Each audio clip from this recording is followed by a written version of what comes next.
love the cherry blossom background there, Why Jason. do you think I turned my video off? And we'll let you speak, and then if people do want to concur or just take their name off the list, place that in the Q&A, and I'll note that. So thank you. Okay. Jason, should I go first with the petition and then I'll turn it to you? Go ahead. Amanda, I don't know if you want to put the petition up or if it's already been distributed. I probably would like to show the map very quickly. Yes. I'd like to do three things. One is just to introduce the petition to the committee members. The second is to pose a broad question to Chris. And then I have a technical question as well, but I will keep this very brief. Matt, let me just say that all of the committee members have actually gotten this because Jason sent it to me. So I did send it to all of the committee members to look at. And the version that you sent recently has the additional signatures on it, but they have actually seen this. So I don't know what sent this out to the community so they can see it, but the committee members have. Very good. And so what you see in the visual in front of you and highlighted in red are the residents and owners of LeDroit Park who have signed the petition for responsible development. Similar to what David said, we are not opposed to development of any of the properties. We are opposed to the approach that is being taken, seeking unprecedented exception to the development standards associated with our current zoning. I currently reside at 416 U Street. I am behind the property in question at 421 U Street. And Chris, the question that I have for you is that I am one of the residents identified in your application as being within the 200 feet mark, or as most of the residents who are on that lot. And despite having been identified in your application, there was no letter that was sent to us, there was no communication, there was no outreach whatsoever. And so my question to you is, and it speaks a bit to your comment previously about we are all in this together related to alley issues. Given the lack of communication today, given the mixed communication that's happened today, and given that your organization would be the owner of this property in question, how is it that you expect to address issues such as 11 units worth of trash building up in the middle of a otherwise green area in the middle of the block? How would you address other issues that inevitably arise from a development of this size alongside of a less populated area? Can you hear me, Matt? I can now. Okay, so that's a very good question. What I will say is that a property like this, any commercial property, whether it's an apartment building or a grocery store, what have you, I, as a member of the community, as the property owner, representative of the developer, I will take my cues from the SMD, who is Miss Anita Anita Norman, and I will listen to what the community said. We have been doing that since the property was acquired in 2019. As far as communication throughout, we have said through Patrick, through Anita, that we wanted to do this in person. We wanted a forum to speak with the community. When the petition started going around, there was nothing to present. So in the months of February, there were no plans to present. And so now we're at a point where the conversation can really get started. And so there's no desire on our part whatsoever to have trash pile up anywhere. That's not good for the neighborhood. That's not good for the tenants in the building. That is not a desire of ours at all. And so kind of starting from that foundation, I think we can build and say, what is the best solution for the community? And that is just by listening, hearing what you have to say now, listening to the ANC, listening to Anita, which she hears from other constituents. We just haven't been able to do that given what's going on with the virus not being able to be in front of everybody.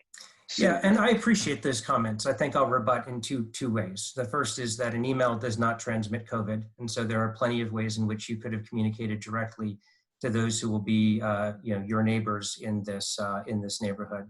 And the failure to do that, I think, suggests a lack of desire. The second is that I'm a bit concerned that although the conversation, as you suggest, is being started, it's being started in a very formal setting with consequences, i.e. decisions are going to be made on the basis of this conversation. And so I don't feel like that is a conversation, again, between neighbors. I feel like that is a proposal in a very formal way being presented to a committee. So I just want to express my concern about the way in which we will all cohabitate in this block, and how we'll work together as issues might arise, both through construction and as anything happens moving forward. The technical question that I wanted to ask, let's leave this up for the screen up for 1 second, and this is just highlighting that bump out in the back of 412 U Street. It seems to have a mark of 11A on it. And there's two questions that I want to ask related to the design of the property. The first is that there's a suggestion that there's a 47-foot backyard. That small extension is 20 feet, which would indicate that really the backyard is 27 feet, not 47 as proposed. And the second question, you may need to, I'll ask the architect to bring up the design. There is a bump out on the back of the second floor of the addition. And my question is, are you measuring the size of that backyard from the floor level, or are you measuring that from the distance of the bump out on the second level? Because again, that would make a difference in terms of the addition's intrusion into the neighborhood. So first of all, to the first question, the way rear yard is measured in terms of the definitions in zoning, it is from the furthest point of the rear yard facade. I'm sorry, furthest point of the rear yard property line. So that 47 feet is being measured, yes, to the furthest point of the rear property. Okay. And so it's a 27-foot extension from the back of 412. I'm sorry, I don't have the exact numbers up. Let me go to the site plan real quick.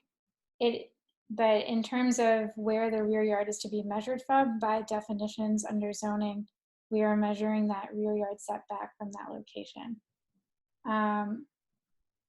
And to your second question, that 47-foot measurement is measured from the bump out. I'm just getting my screen set up to be shared, so bear with me on that. Because somehow the share Yes, it screen- is. It's shown on the plat.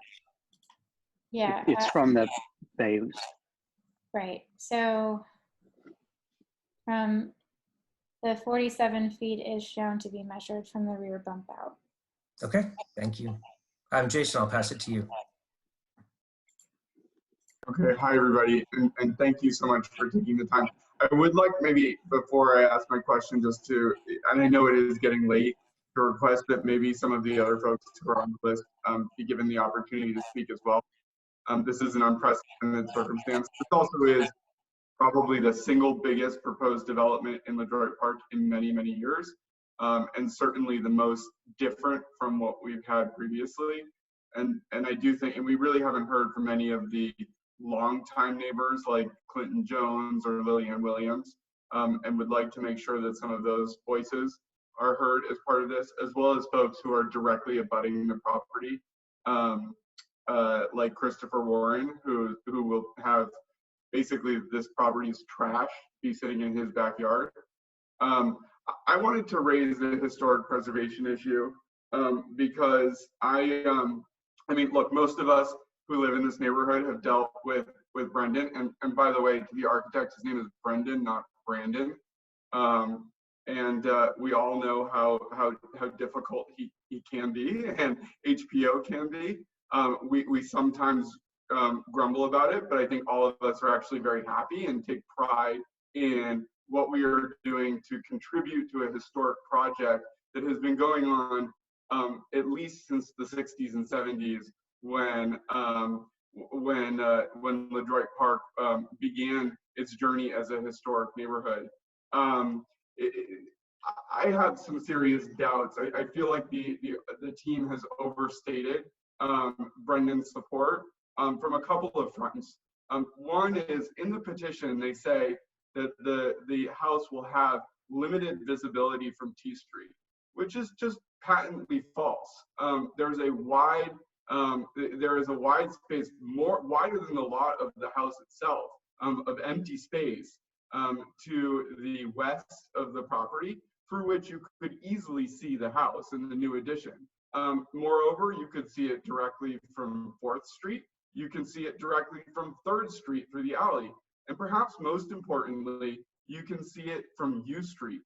U Street being the only street that has a complete set of McGill houses. And if you, I think my neighbor Amanda sent Amanda some renderings. Amanda, if you could pull up Doug's renderings, please. You'll see that not only can you see this house from U Street and does it completely interrupt the flow of McGill houses, but it actually blocks the view of this house, the McGill house. And I think while the architects say that they're preserving the highly decorative Victorian chimney, is a bit of an overstatement if you're completely blocking it with a new building. Amanda, would you mind pulling that up? Yes, trying to see. I don't know if I have the renderings. I have the plans. Let me see if I can pull it up. Give me 1 second. Great, sorry about that. I have the That's okay. map and the Give me 1 moment. I'll pull it up here as well. The other, here we go. Great, I think you should be able to share. There you go. Okay, so this is the view of the original row of McGill houses right now. And notice that you can see the original house in the back.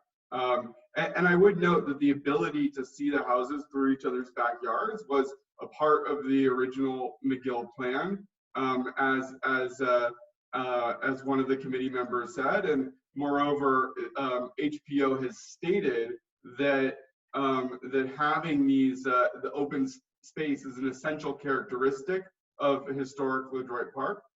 This is what it would look like afterwards. So you would completely lose the view of one original McGill house, and the perspective of the row of original McGill houses would be completely interrupted. So I was surprised. Can I interject really quick? Yeah. And just go back to the architects. Is that an act? Would that rendering? I know that's not done in your office, but is that approximately what it would look like with the size and scale? Am I not on mute? So in terms of the height of that, I can't tell from where we're standing, but we could look at that. And in terms of how far forward it is, I think that also seems a bit forward as well, at least based on the section cuts that we've done through that alley space. We haven't really gone around in perspective view in the programming to check what it would look like from key openings through the block like this. All right, I was just curious. Thank you. Yeah, I mean, the team has just completely neglected to mention that you would actually be able to see this from nearly every historic street of LeDroit Park. So every historic street of LeDroit Park would have a view of the new addition, so I was surprised. And so I asked, Commissioner Nelson if he could share what HPO has said. And he actually formally asked HPO for their perspective. And it really does actually contradict what the developers have said about his support.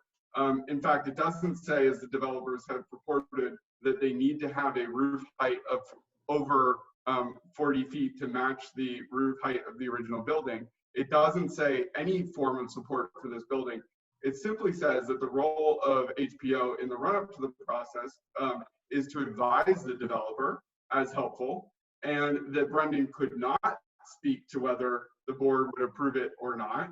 And he would simply say that because the roof forms of McGill houses are so distinctive, it's important that the roof form of the new addition be, I think he said, let me pull up his exact language, but he said that the roof form be coordinated with the roof of the historic house.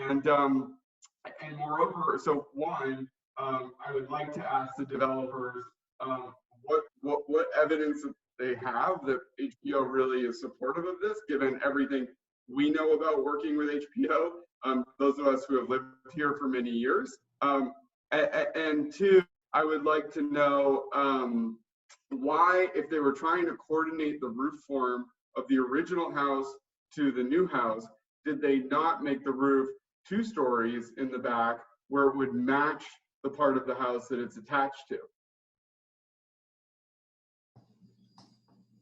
Can I just quickly, I mean, in general, I think that I don't want to misrepresent what we were saying. You know, we work with staff all the time, and we do understand that there's no anticipation or expectation that the board is always going to agree with what staff recommends. You know, I do believe that we've been working a lot with Brandon on this, and we're under the impression that you know, he is representing what he thinks the board is going to sort of favor, but there is no guarantee until we go to the board. But I do think that I'm sorry. But I do think that I'm sorry. Can't. Well, Ron, I would note, you know, for example, at my house, I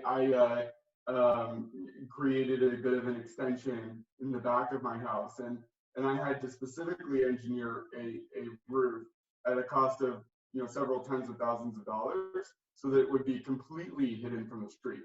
I know other people on this call, like Quentin, who simply wanted to put a staircase to his basement, had to engineer a complicated staircase simply so that a staircase to an essential egress of his house would not be visible from the street. The idea that a new addition would be visible from all 4 major streets of Detroit just really surprises me.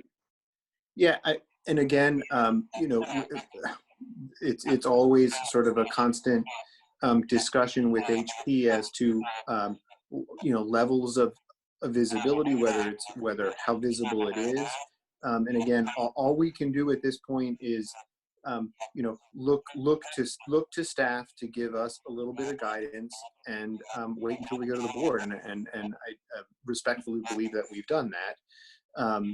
If I may add to that, in terms of discussions that we've had with HPO, we met with Brendan Meyer before we started anything. We walked actually around the entire block and looked at all the different views together, determined sort of which views had stronger discussions on certain views over others. And, you know, in addition to that, we've also done a number of Zoom calls like this with Brendan since being in COVID. We've sent 3 different rounds of drafts of iterations in the massing going through these designs.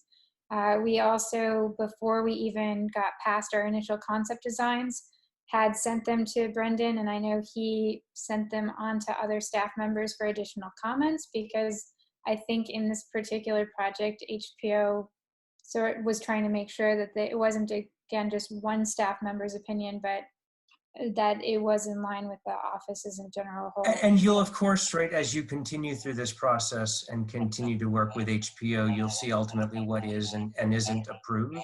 But I think if you were to talk to the members of this neighborhood who have gone through renovations, I think it was one of your development team that suggested that the cost of renovating a McGill house is substantial.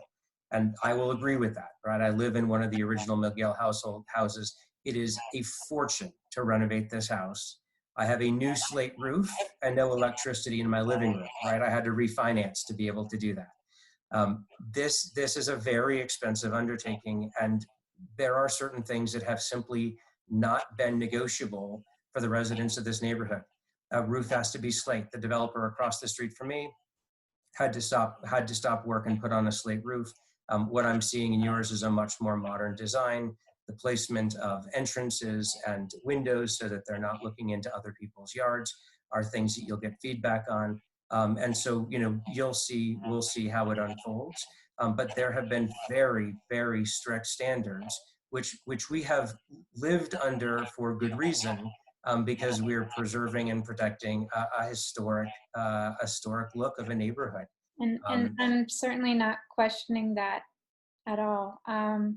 You know, in terms of the materials that are being presented in this drawing set, those are also things we have initially reviewed with historic. In terms of the material use, they were okay with metal being used as long as it was in a horizontal fashion to be carrying on the linear aesthetic of the roof for the addition. And in my opinion, you can't compare one building necessarily to another. And I understand there are certain concerns with other neighboring properties, and yes, respecting the architect. This particular building is a little bit different in scale, and I think there are a few items just in terms of that consideration that go into it that may not be 100% exactly the same as another project within the neighborhood. Yeah, I'm not sure that I'm willing to agree with that statement, right? In the sense that each of these buildings was built to be unique. There are a number of larger McGill homes or larger. I think it's not that it's a single family; it's that it's a detached home. There's been reference to the notion of this being a very large lot. The residential flat 1 zoning requires that sit on a 4,000 square foot plot. Right, so that's what you're looking at, and so this is a larger building, but it sits in a much broader context, which is unified in many different ways. And what you're proposing is in no way unified with the architecture. And the last thing I'll say, and I do want to just make sure to stop talking so that other people can talk, but the last thing I'll say is there are many McGill houses. They're all complicated, and many of them market for a lot longer than this house did, including the house purchased by Aaron Reinicke, including the house purchased by Ari Shapiro, including the house purchased by Amy Cecilio. And each of those houses, in fact, in a couple of cases, those houses were purchased by developers who then actually resold the house because HPO or zoning rejected their applications to, in the case of the house on 3rd Street, to build a new building, in the case of the house at the corner of 4th and T, to turn it into a 4-unit apartment building. So there is a long precedent of developers coming in, purchasing housing without doing their research, trying to develop something, and then turning around and reselling it. And I just don't think that neighbors and the future residents of this potential building should bear the consequences of poor due diligence by this developer. I mean, they should have talked to any one of the neighbors before they purchased the house, or looked at any of the other houses before they purchased it. And we should not be bearing the consequences of that decision. Okay, let's move on. Thank you. Thank you all for listening. I really appreciate it.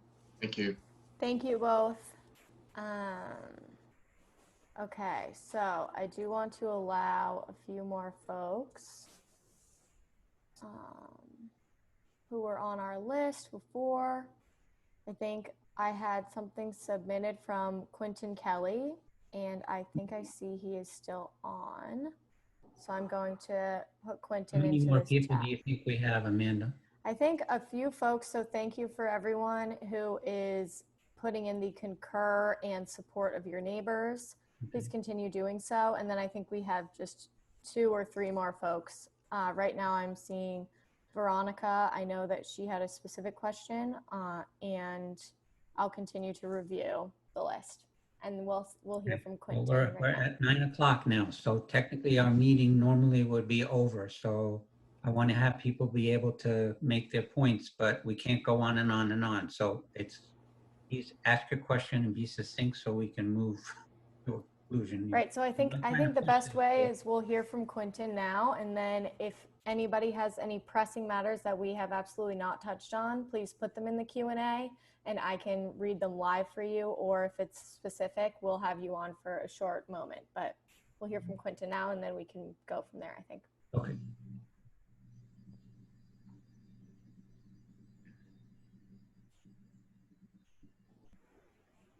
Quentin, are you on? I see your name here, but I don't know if you're video or... I'm on, I think. Oh, can you hear me? I can hear you. I apologize. This is my first time on Zoom. So welcome. And I see my video is not up. I'm not sure how to do that. So that's okay. We can hear you. I'm a technological idiot. But, and I'm going to keep this short. My question is, can you please hold this construction the same historic standards that you have held all of us? And I'm gonna get emotional and run off, but I bought here in 2010, and I tried to renovate my basement, and I ran into so many issues with the city, and I got held up. And Jason Bello actually mentioned it correctly, that I wanted structurally, I was renovating a basement, and I wanted the steps to go down along the side. And I was told by historic, no, you can't, because you can see that from the street. And that was, okay, fine, I get it. I put it around the back, and it all worked out great. And I respect that. But at the same time, when I first bought in 2010, I renovated the house, and I got condemned, and I had to go down for a hearing in front of historic because I wasn't putting in double pane glass windows. And we had to go through that. And though the sashes were exact, they were identical. Okay, I get it, because they're being tough, and I respect that. They're being rigorous because this is an iconic, historic, beautiful neighborhood. And then finally, I ran into an issue with the city where I actually couldn't get my basement renovation. I couldn't get the permits for 2 years. And I'm not going to go into this because it's late, and I'm not going to bother you guys with this, but I couldn't get it through. And I had a giant trench in the side of my yard. If any of you walk through LaDroit Park, I live right on the corner of 4th and U. I'm behind this new structure that is to be proposed. And you know, you get 2 permit expediters, and you still can't get it through. I'm trying to go down there, you still can't get it through. And that kind of thing financially and emotionally destroys you. And I just hope that, you know, historic is not on this call. I hope that we're going to be able to convene with them. They do terrific work. They really do. I really respect them. They've maintained the integrity of this community, and I'm hoping to see that come through, because the pictures I'm seeing with the new addition, and I see it as new construction, it's, you know, I'm going to see straight from my backyard, violates the integrity of the community. So I'll just keep it at that. I'm not going to go on and whine and whine and whine, but I just hope that there's a deeper, more public role, because they do great work. I'm not condemning historic in any way, but they will, you know, they're tough, rightfully so. And I think you guys need to be tougher here. That's all I got to say. Sorry you can't see me. Okay, thank you for Thank the you. comment.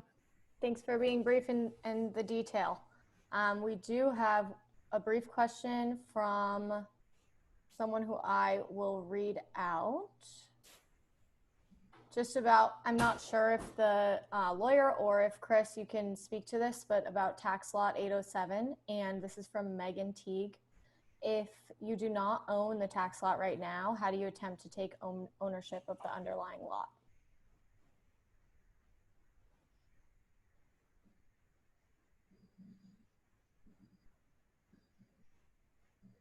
I was going to let Chris handle that, but Chris owns the lot. Okay. Yeah, lot 8. 807 is owned by the group. Okay, thank you. That answers the question.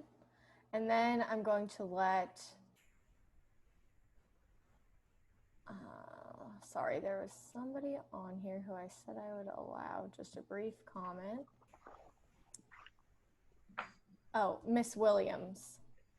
She just has a brief comment, and I think Miss Williams, you will be our last comment on here, if she's still on. Let's see if I can search. There she is. Okay, sorry for the wait here. And she will be our last live comment. Please submit in the Q&A, and if you have specific things to share with the full group, I will share in the chat, just as I did with Mr. Larry Henderhand's comment about the LaDroit Civic Association meeting. So that is great. And now we have Miss Williams on. Please introduce yourself, and then we'll hear your thoughts. Thank you. Yes, I'm Lillian Williams. I'm a longtime resident of Leadroid Park. My question, this proposed application is going to put a burden on others in the neighborhood. For example, parking. The zoning regulations for parking indicate that an 11-unit apartment on this site would require a minimum of 6 parking spaces. However, your plans indicate only 5 parking spaces, with only 1 being full size. How can you alter your plans to accommodate the required parking and minimize the impact on others? So the parking requirement is actually 5 spaces because the building exists, and any building built before 1958 did not have a parking requirement. And so we're responsible to provide parking for the increase in the use from a single family, which had a requirement of 1, to this use, which has a requirement of 6. So it's essentially 6 minus 1 equals 5. And the historic district has a separate provision for parking, for the size of parking spaces. They can all be compact size spaces. So they can be 16 by 8 as opposed to the 18 by 9, which is required for outside the historic district. It's 50% compact, 50% regular. Inside the historic district, it's all compact. Thank you. And I just had one other quick question. The developer mentioned when he was speaking of the affordable housing units, something about daycare, and I wanted him to address that. What was he making reference to? Can you hear me okay? Yep. Yes. Okay, yeah, so the management company that will be overseeing the property offers on-site childcare services. So that comes with a nanny share type of program for our families who are in the building. We also have storage parking included, or excuse me, stroller parking included for families who have more than 1 child. And additionally, for any services that parents need who have 1 or 2 children. Where does all this take place? Included as well. On site? So our amenity space, yes, it's not a large space by any means, but it's more of a drop-off space for the parents. If they're running late from work, if they need to leave early in the morning to be at a job interview, or they have to go in or stay late, we offer those services so they're not having to go to a separate daycare center, then going to work. It's all on site for them. With this 421 T Street, you're saying you're offering on-site daycare for the residents. Is that what you're saying? So they're more childcare services. We're not daycare because it's not open to the public. It's a service and amenity to renters in the building. If that makes sense. Yeah, I think that's great. And thank you, Ms. Williams. Thank you. Thank you. Thank you so You're much welcome. for your Thank you for comments. sharing. Thank you. I do see a few more questions in here, but I think I've taken down all these notes, and we'll be sending a comprehensive follow-up, and we'll make sure to have any of these unanswered questions in that follow-up. So thank you for the time tonight, but I will turn it back over to Patrick to just say a few closing comments and give anyone the last word. Okay, so at this point, we need to decide whether or not we are going to make a recommendation either for or against.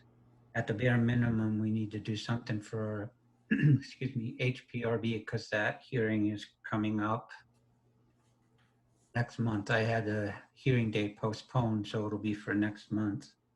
But then we're also at some point going to have to do something with the BZA portion of it.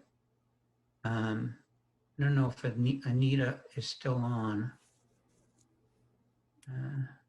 I think I see her. Anita, I see your Yeah. phone. Ma'am? Anita, are you still there? She's there. Yes. Well, let me just say, let's first deal with whether or not there's someone on the committee that wants to make a recommendation for the HPRB piece. And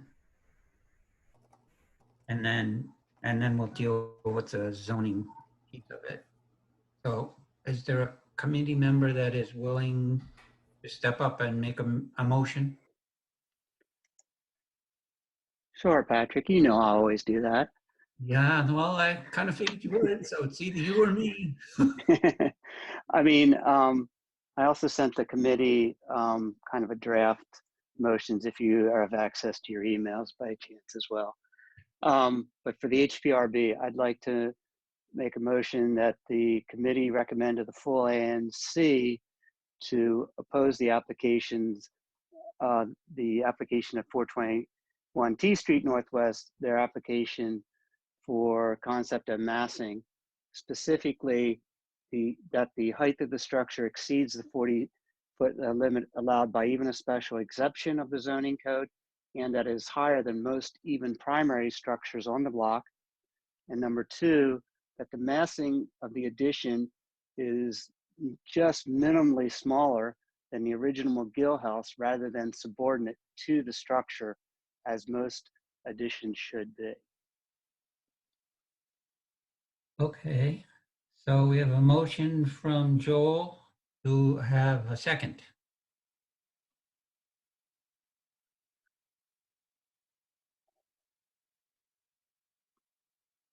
Oh, come on, guys. No one's going to make a second. How about at least another motion then?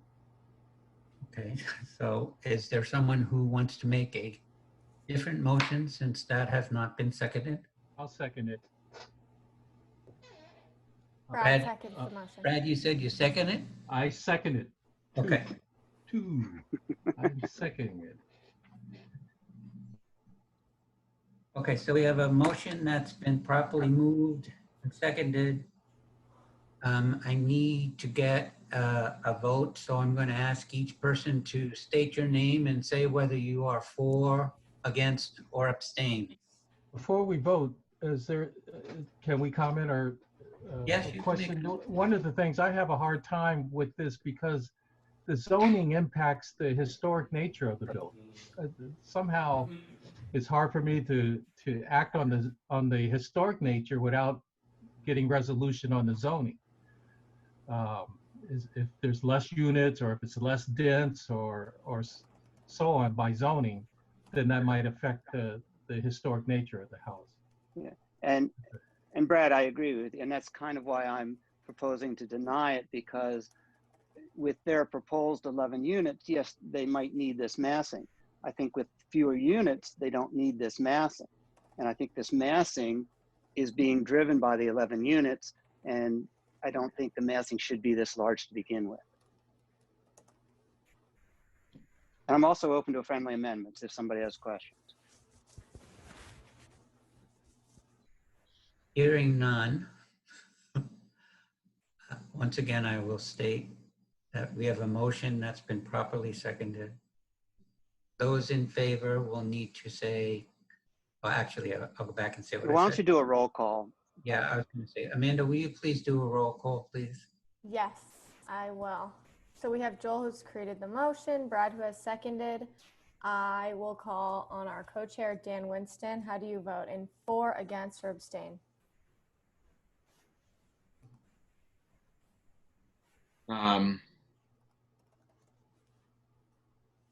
All right, you're not going to get bitten if you don't say the right thing. No, I know. I'm just trying. I'm really. I'll just confess. I'm torn. I think I'm going to abstain. Thank you. And Bill. I'm for the motion. Thank you. Melanie. Against. Thank you. Tony. Oh, I'm sorry, Tony.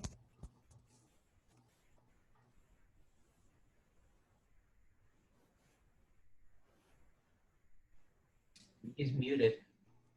I've unmuted you. If you also unmute Can you hear me? yourself. Yeah, we can hear you. I'm sorry. I think we were clicking it at the same time. Yeah, I have serious conflicts with this issue. Yes, sir. It's a difficult decision. I lean a lot more in favor of the considerations of the inclusionary zoning and the issues that are going there, but I understand what the residents are raising, and the historic character of the neighborhood. I think there's more that could be worked out, another solution. I just don't have it at this time, so I'm going to have to vote against it. Thank you. And Tony, Clark. you realize this is not affecting the zoning. This is for historic. The historic part, Tony. The zoning is a separate motion. Yeah. You're going to do a separate motion for us to vote on zoning? Yes. Yeah. Yes, this has nothing to do with the IZ. This is just the appearance of the building.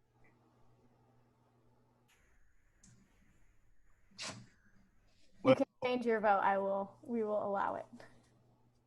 What's that? If you'd like to change your vote, we will allow it since you did not understand what you're voting for. No, I personally think that it'll apply to this also. I think it's difficult. I'm glad. Yeah, it is. I'm going to still vote no. Thank you, sir. And Clark, for, against, or abstain? Against. Thank you. And Brad? I think Brad seconded, so he's for. Yeah, but he gets You should to vote. ask because I have voted against my own motions before. Yeah, you have to ask each one, so they have to get a That's so Joel. I Okay, need to make a point sometimes. Brad, But I'm please. I'm in favor of this one. Joel is for. Thank you, sir. And then Brad. Brad? I support this motion. Thank you. So we have 3 for, 3 against, and 1 abstain. Patrick, I'm going to ask for your vote. Well, we have 3 for, and 4 against, what I come up with. And I'm not gonna vote. So what was it? I'm hearing two different things, I think. You have an abstain, so it's 3 and 3. So then I do have to vote because it's a tie vote. So I'm gonna vote for the motion. Okay, thank you. Motion passes. So the motion carries. Motion carries. That's 4 for the motion, 3 against the motion, and 1 abstention. Yes. Okay, so then the second half of this is whether or not we put forth a motion at this time for the BZA portion of it, or do we not do anything and wait and let them come back later at a second meeting and we rehash this all over again if they make changes? While I'm not officially on the committee, I do think that this has been robust conversation and community comments were great and the plans presented really gave awesome background. So I would urge you to make a motion. I mean, I'd be willing to make a motion, and the case, if I remember correctly, it actually has been filed. Yes, it has a case number. So I think we've had a hearing, like she said, it was a very robust hearing. I'm willing to make a motion if people want to entertain it. I say go for it. Does anyone else want to go, or are they going to let me do this again? It's either you or me, because I don't see. Roaring silence. Okay. Let's see. Okay. I'd like to make a motion that the committee recommend to the full ANC regarding the application at 421 T Street Northwest to the BZA to support the request for the special exemption for an apartment building in the RF1 zone under section U320-2. I would like to recommend that they oppose the request for variance relief from section U320.2D for the 900 square feet per unit. and oppose the request for variance relief from section 3031 for the excess in height of 40 feet.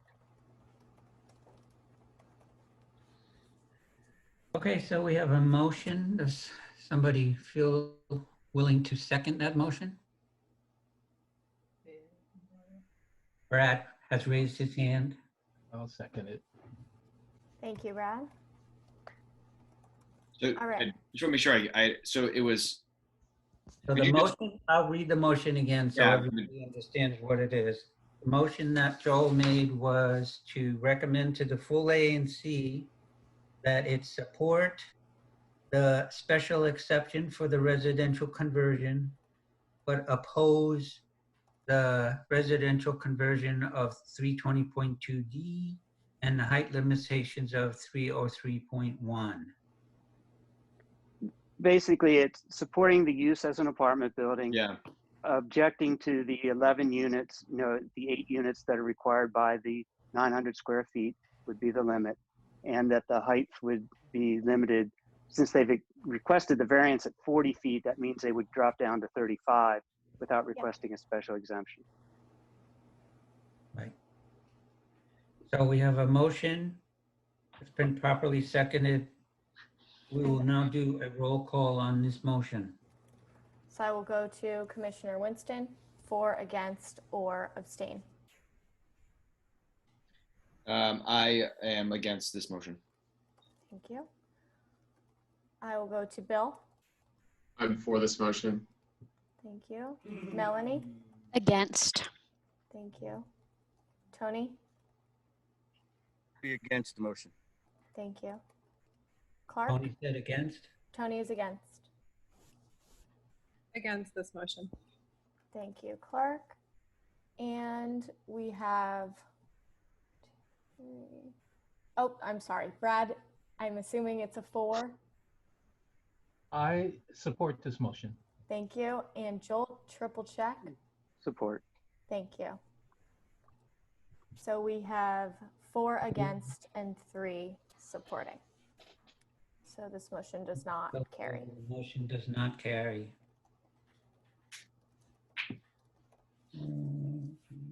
I'm not sure if this is the protocol for the committee, but I would ask for discussion on those who voted against if. Yes, well, the motion didn't carry, so it's dead in the water. So It's really up to somebody else to make another motion or no available decision. to make an additional second motion if someone wants to make something different than that. Great, I would urge the committee to do that. Commissioner Winston, I'm looking at you here to. Yeah, so here's what I'm grappling with. I don't. I support residential. What I'm thinking about is the size of the family units and the real sort of what I heard from the community about that point in particular. But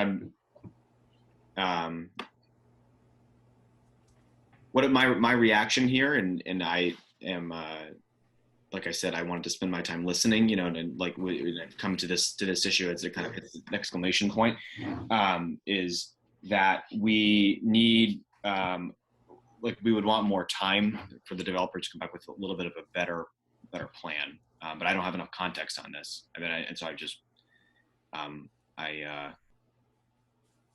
so I appreciate the nod, but I don't feel that I'm the person who would best craft the motion right now. Well, may I just ask a question? When you say come back with another proposal in regard to what the size of the IZ units, the number of units, what are you looking for in a modification in a proposal? The size of the units, which is to say,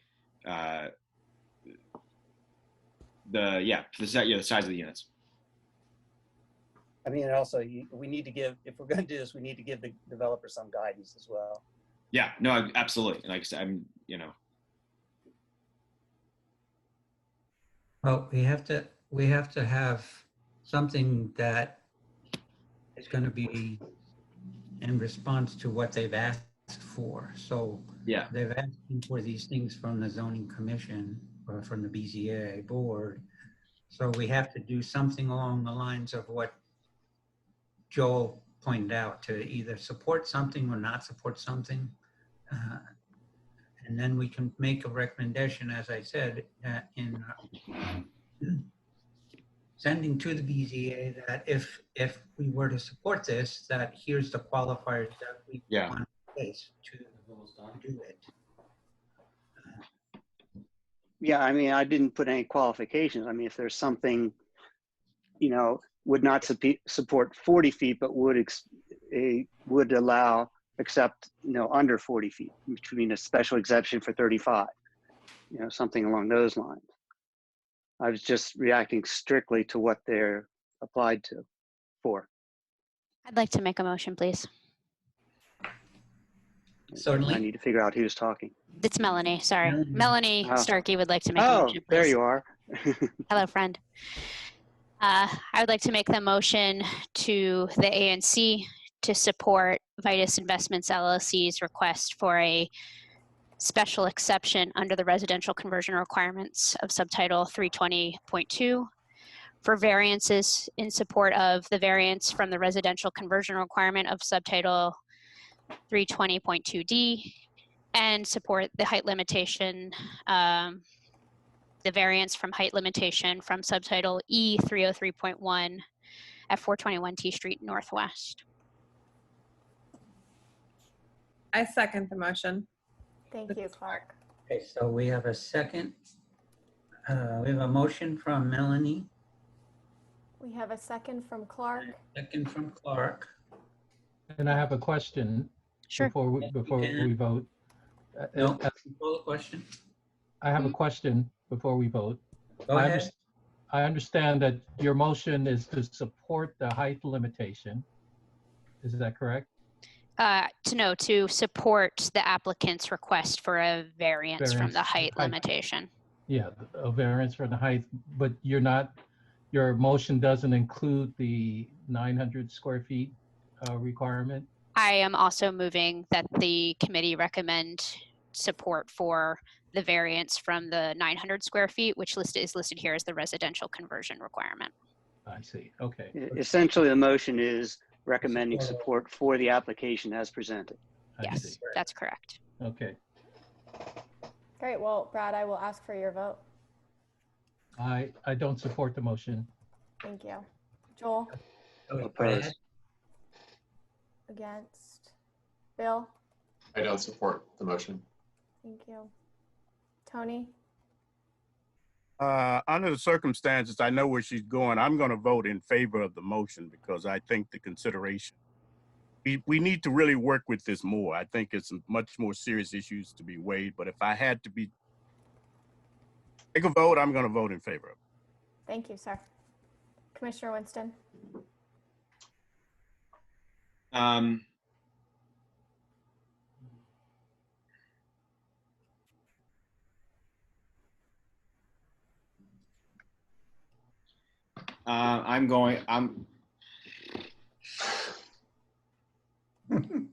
You've heard the information. Yeah. No, I know. Is this your first meeting, Mr. Winston? Newbie. I've been to many, many meetings, but I was. See, this isn't fair. I can't strong arm from the back anymore. Folks, fire by track. Throw them right into that. I'll Well, what I'd like to say though is even if both of these fail, I think that sends a very strong message to the developer that he needs to work on this because nobody is happy with it. Before we talk about that, let's let this vote conclude. Yeah, but I mean, I'm just adding that as a way to I hear you. find a Let's let the decision. vote conclude. Yeah. I will use my muting power if I must. Yeah, no, I'm Fair enough. I'll support the motion. Thank you, Commissioner Winston. We have 4-4. I would like to put on the record that I vote in favor of my own motion. Thank you, Melanie. And Clark? Clark and Melanie are for. Melanie is. She is nodded her head. Yes, Clark is as well. So we have 1, 2, 3, 4 yeses and 3 noes. And we have the motion carries. So that motion carries. I'm remiss. I wish I had asked Commissioner Norman, who is still with us, to weigh in on this. It's her SMD. I should have been, before even voting, when we had discussion, I should have inquired. I apologize, Commissioner. That's quite all right. It's a difficult decision, and several points have been brought up on both sides. I would like to see, again, it's tough. I would probably vote against this.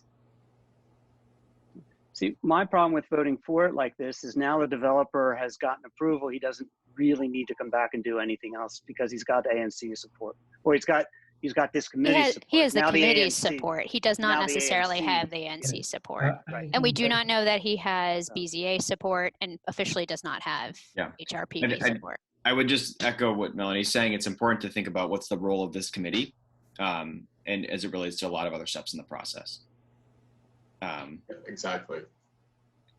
Thank you, Commissioner Norman. So I would just add, and I probably should have stated this when Melanie made her recommendation. I think, and I don't know that we can technically do this after we've already voted, but I think that what needs to be at the bare minimum, if we are voting to support this, and as Joel said, giving him the ability to do this. First, I just want to say that it is just a committee. It's a recommendation of the committee. It's not an ANC vote. That is the ANC Commission's vote. So when it gets to the commission, Ms. Norman will have at that time the chance to say, I don't support the committee's recommendation and I want to oppose this. He has the right to do that.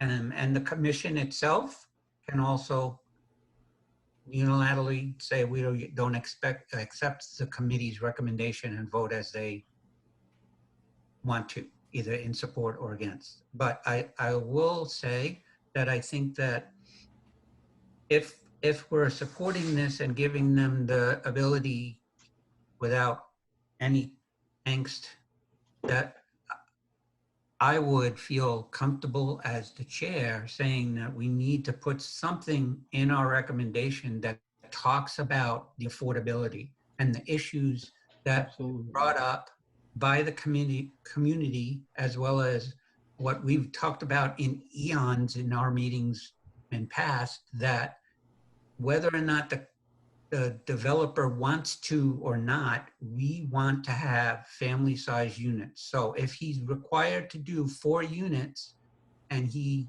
can't do that financially, then he should argue or persuade the zoning commission to say he could only do 2 units and he's going to do 2 family-sized units versus 4 units that are for single rooms, which in all reality is going to be for a single person, not for a family. No family is going to live in 1 bedroom by themselves. It's just not going to happen. So, but Patrick, our vote just doesn't encourage that to happen, right? Well, that's why I'm saying I should have. Yeah, we vote. He's asking for a mulligan. He's asking for an amendment, which we can make. Well, and the other thing. So the ANC can make amendments if the ANC would like to. The ANC doesn't have to accept the committee's recommendation, nor if the ANC accepts the committee's recommendation, doesn't need to accept the specifics. Let me just say this, because from the technical standpoint, we already put forth a motion. It was seconded. We all voted for. Well, not myself, but you all voted to support it. So that's has already been approved per se. So if I could just point out, I would like to just note that of all the people that spoke, which we had more people attending this than we have at most of our meetings, all of them were opposed.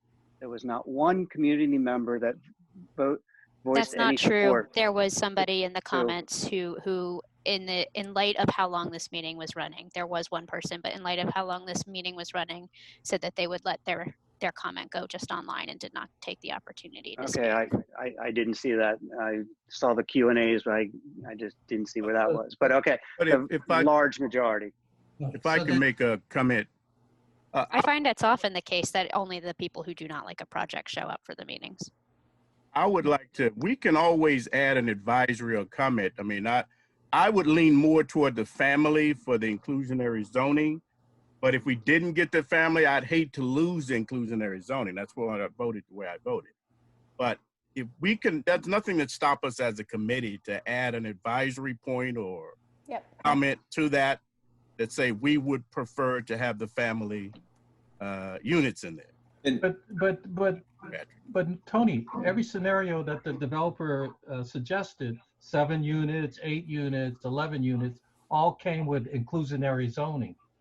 What we didn't encourage him to do with our vote is to provide families affordable units. But that's why I'm saying we let him go without encouraging him to. Well, but he's based, but Brad, what the developer is saying that it's not feasible that they can do the family units. What he's essentially is what he's saying. Now, maybe he can be persuaded on that later, but I'm saying they're just simply saying within the parameters of what they have, that's not feasible. But we're adding a comment, and it may make a difference down the line before the boards or the regulatory agency. We're saying as a comment, we would prefer the family have family units if there is a possibility of doing inclusionary zoning. Amanda and Patrick, is it allowable to add in a comment or an amendment? So that's the point that I was just trying to make to what Tony was saying. I would have liked to have made a friendly amendment to the original motion and put it in what the committee is recommending. But since we voted already to just support the requests, then I'm going to defer to Anita and ask that when the ANC meeting is held, that when I make the recommendation that the committee is supporting these things, that she says that she'll support it if we amend the recommendation to say something about the affordable unit. So then it'll be in the recommendation that goes to the BZA board, and it'll be part of the official ANC recommendation. She'll just amend it at the ANC meeting itself. But Patrick, am I able to make an amendment now? Because as the original maker of the motion, I am willing to do that. Not being an expert in Robert's rules, I don't think once a motion is concluded, it can be amended. I'm not an expert either, but I'm pretty sure that once you vote on something, you can't go back and amend it. You'd have to have a whole new motion that comes up that says something along the lines that we're going to re-vote and negate that. And once you vote on something, I mean, Tony Norman probably can chime on this better than I can, but I think once you vote on it, it's official. Yeah, you can't change the motion that we voted on, but you can certainly do a different motion. Yeah, we can make another motion. You can do a different motion and say we would prefer if to have family housing. It wouldn't necessarily change the motion that we voted for. We're just an advisory you can vote on to add as an advisory comment. One other thing I'd just like to chime in here again, and Marty's going to appreciate this comment, is the developers coming in and all this IZ and everything else, the 11 units, is based basically on financial hardship. And we haven't seen one single number one way or the other. No pro forma, no nothing about it. Just, again, claiming financial hardship so I can buy my Rolls Royce. Come on, guys, help me out here. I thought the issue on the table was just us adding a comment, voting on adding a comment. No, but I'm saying the whole thing that you're going in the IZ and he can't do 2 bedrooms, he's only doing 1 bedroom. His whole fundamental argument for all this hardship is financial, and we've not seen a single statement or evaluation of why it can't be done any other way and why it has to be done this way. True. So I think that we make the advisory amendment. And Anita, I would love to hear your point of view right now as we move forward, as Patrick will make this motion at our June meeting, where you stand and what your thoughts are. Well, I certainly can make the motion and add it into the motion at the commission. And would you support this motion with that advisory point? Yes. Thank you. Yeah, I think with this is business that we can conduct at the ANC meeting. I don't think that Commissioner Norman, we would need to ask her to weigh in at this time. Although I appreciate, and certainly you're welcome to. I just, as a committee here. But I differ. I think as a committee, if we believe in this, if we believe in affordable family housing, we should have a statement that says. Yeah, no, I absolutely. To be clear, I agree with that. I'm just saying, Commissioner Norman, unless I'm mistaken, is here in her capacity as the SMD as an observer, and I would just ask her, I prefer not for us to say, like, where would you weigh in on these types of things? I think more than just kind of what's your sense. Yep.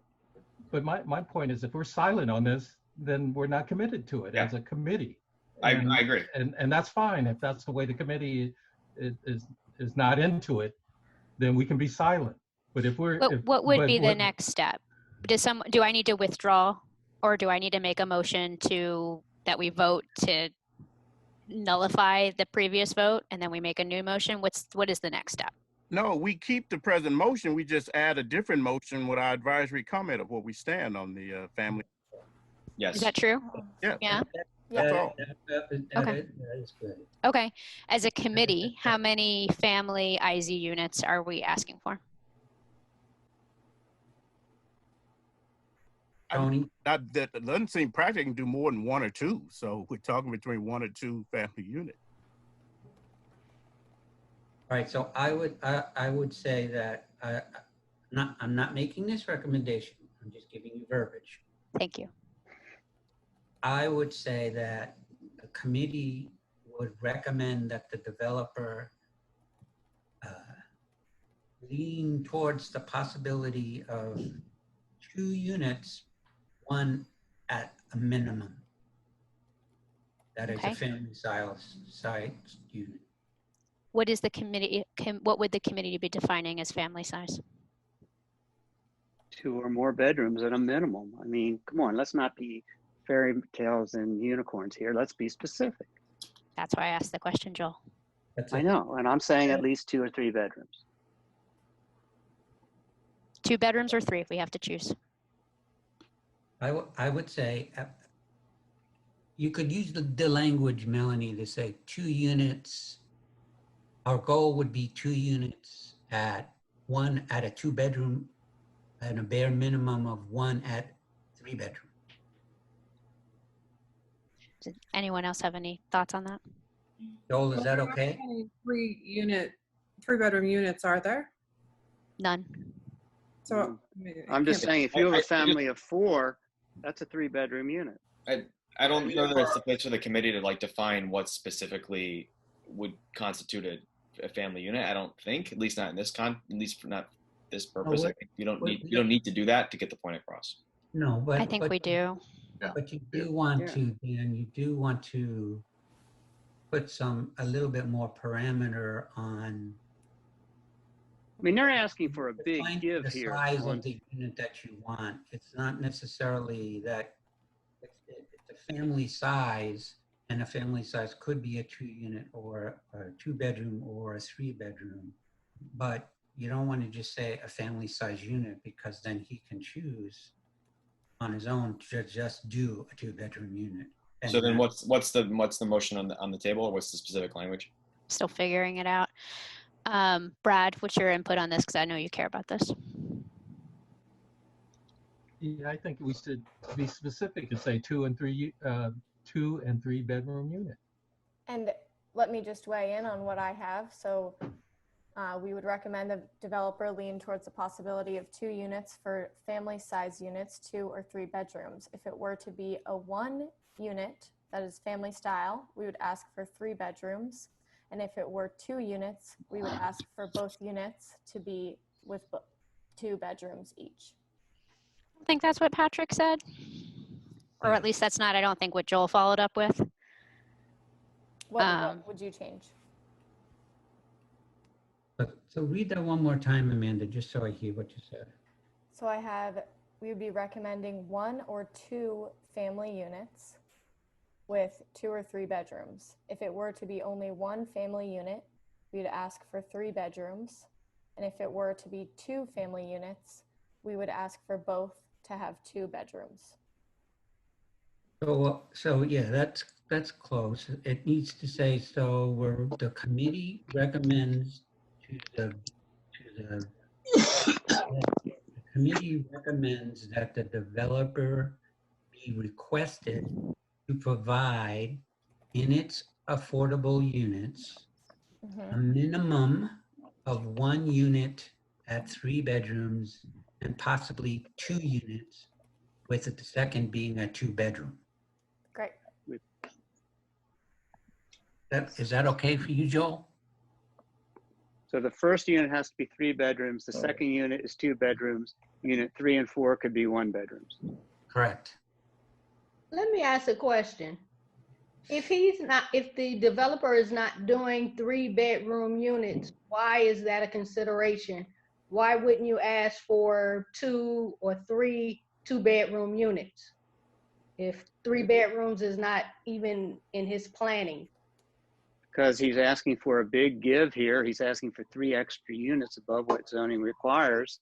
And we can kind of ask big too.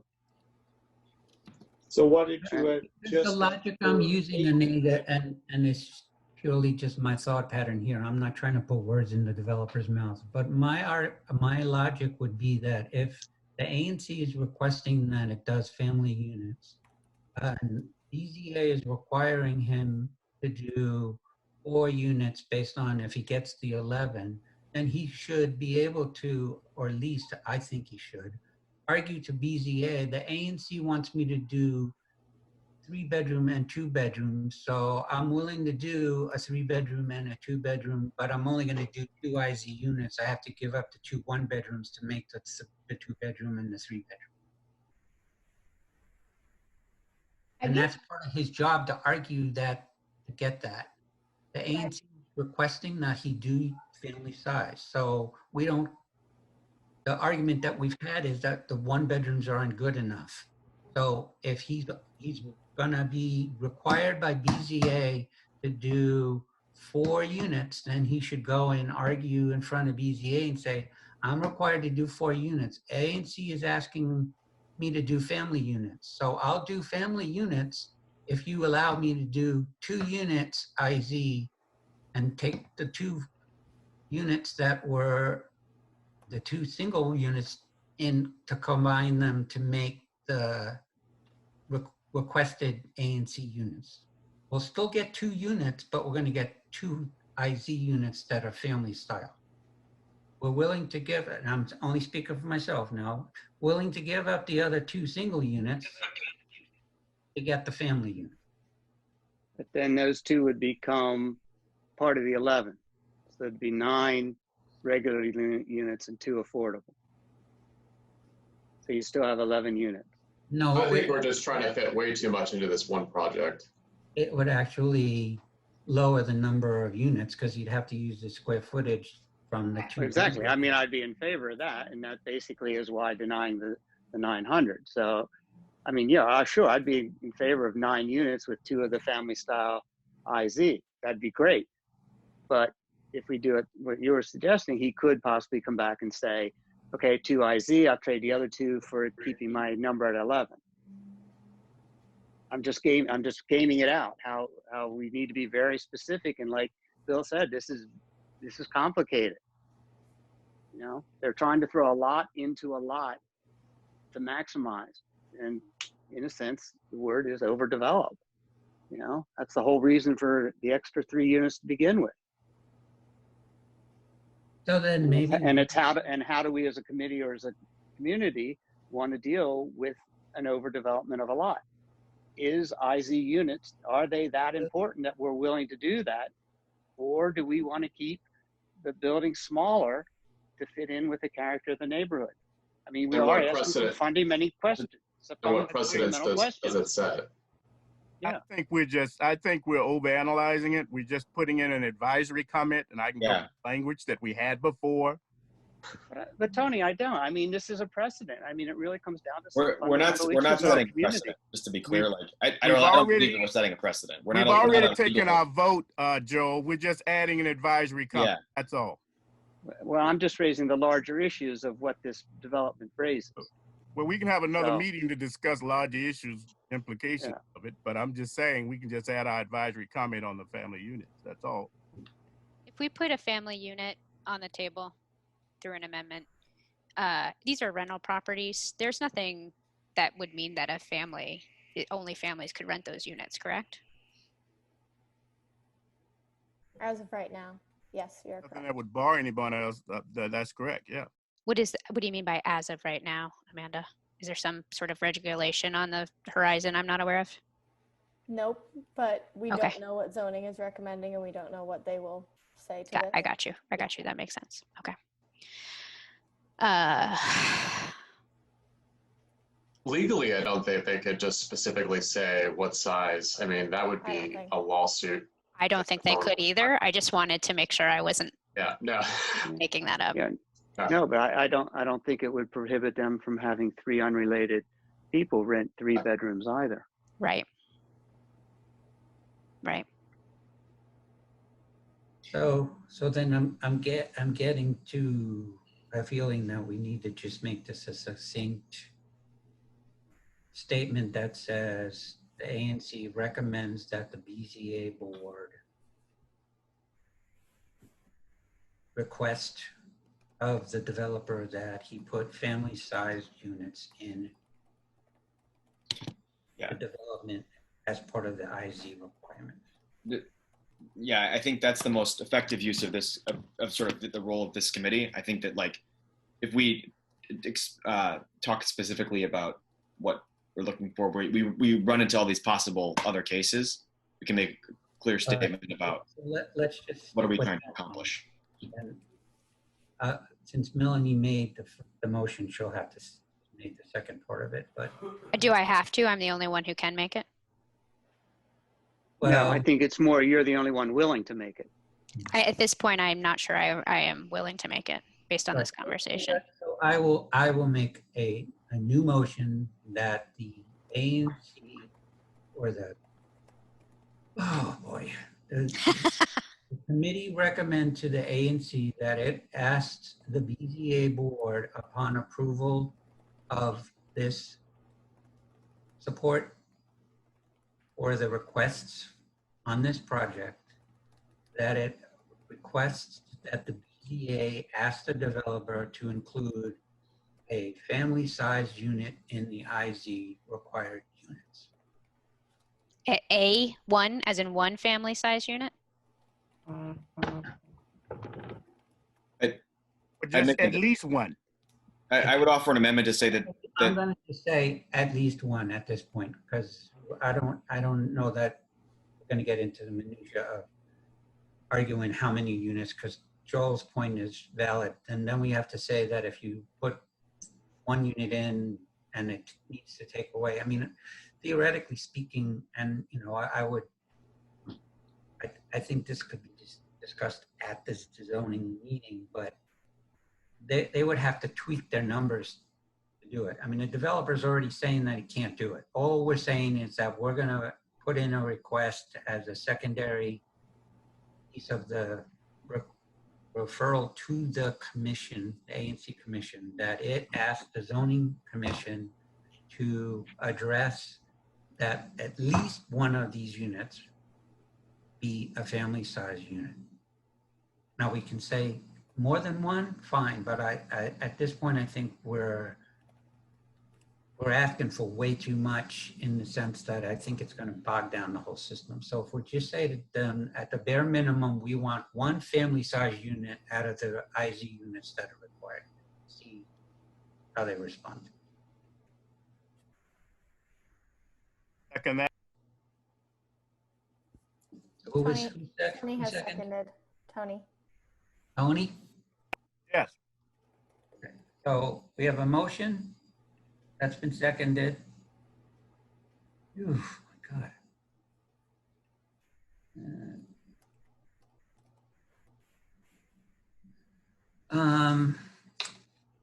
Can we do a roll call on that? Yes, I will call to Bill for, against, or abstain.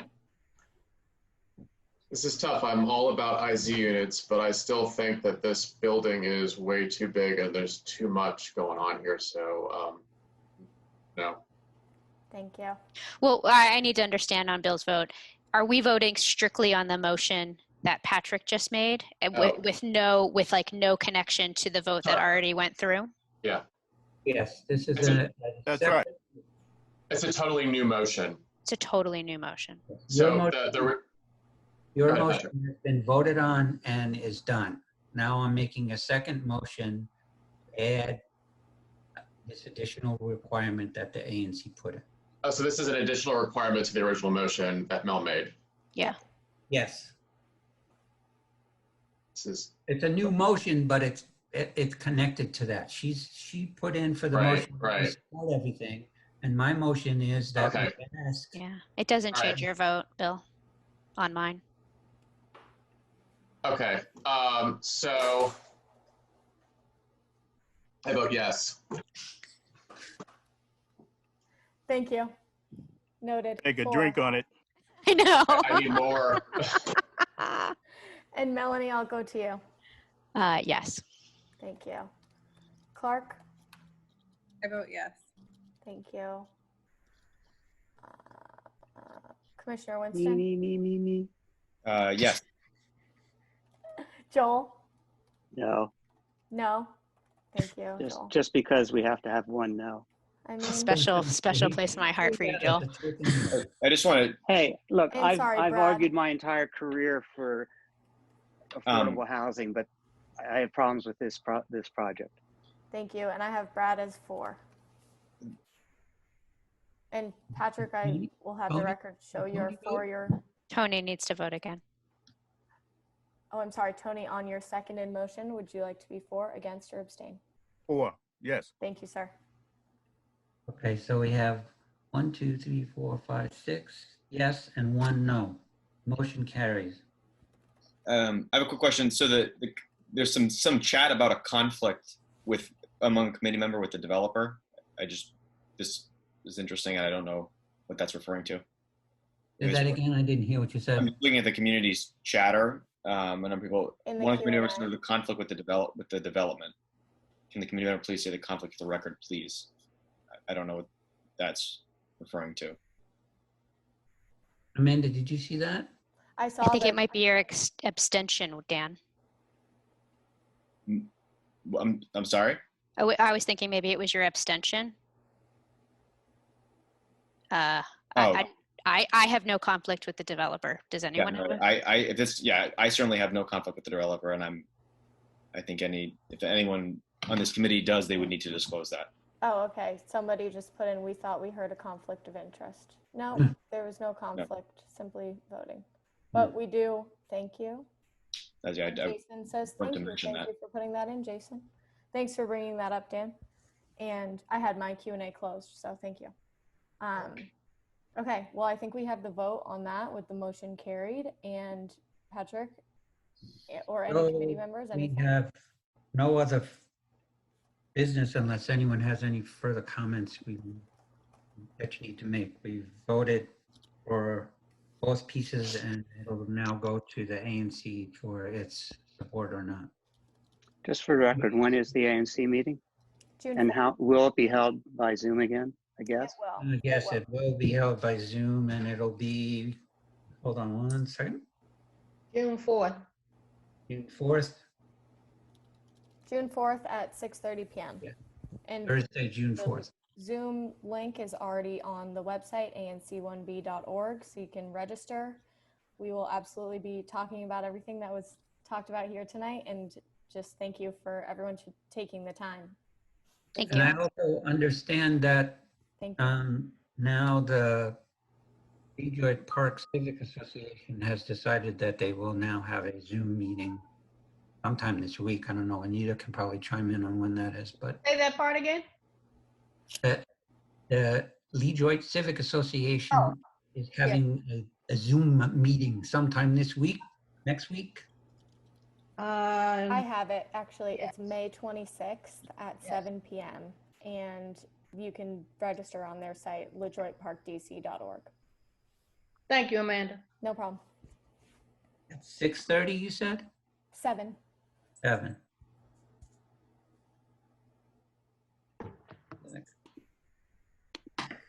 Okay, Great. folks, that concludes our meeting. 10:04 p.m. Thank you all.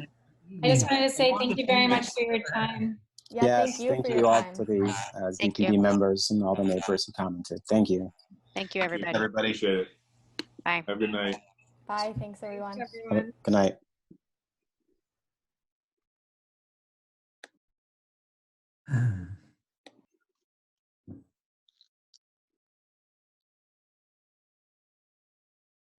Last man standing. I was going to ask Amanda